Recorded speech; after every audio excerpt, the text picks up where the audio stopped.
Good morning, welcome to Johnson's Garden Time. Jeremy, we're going to get to the time of the season when it's time to plant our favorite fruit in the garden. We've had a pretty nice spring so far, kind of a typical spring, kind of some warm weather in March, a couple cool scares, I guess, during the month of April, but we're getting to where we're past the kind of typical last frost date. I think our area is about April 15th, so we're past that now, so we should be okay to go out and get our warm season vegetables planted. I planted Gamble Gardens earlier, and I've not had those plants really produce anything earlier than when I plant the tomatoes at the proper time. Of course, if you talk to tomato growers, and they're all going to have differing opinions, or everybody's got probably multiple opinions on how to grow the best tomatoes, but I'm going to look today about some techniques that we can do to ensure some success in growing tomatoes. The first thing I always recommend to people is to find the spot where that tomato plant's going to receive the most sun. You know, the more sun means more photosynthesis, which means bigger and better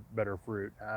Plants are going to be healthier there, especially if we've got good airflow around them. Of course, the next thing is selecting your tomato plants, and we've got 100 different types of tomatoes maybe in the stores, and we've got a list that explains them all, but everybody has their own favorite variety. Mine's Jet Star. I always plant Jet Star, but there's cherry tomatoes, there's slicers, there's the beefsteak type. It's really hard to go wrong, and yeah, that's what we recommend is pick a variety that you like, such as Jet Star, and then maybe try out a few different ones. Maybe you'll find something becomes a new favorite. You know, I think the heirloom varieties too have the best flavor of any. Of course, the next thing is selecting a fertilizer, and there's, I think, some guides or some recommendations. One is to start the plants off with a high phosphorus plant food, something like the Blooming and Rooting from Fertilizer. It's a water soluble, 1 scoop per gallon, and water the plant in. Another food I like at planting time is the calcium nitrate from High Yield. This is a nitrate form of calcium, and a lot of times we'll see, especially on our early tomatoes, we'll see that black spot on the bottom, which is blossom end rot.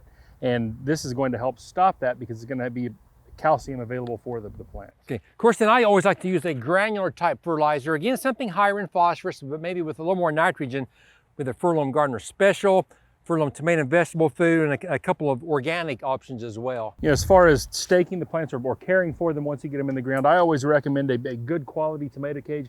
You'll see the little bitty ones out there that are inexpensive, and they're just not going to be up to the task. Okay, I always like to put down a straw mulch underneath that plant.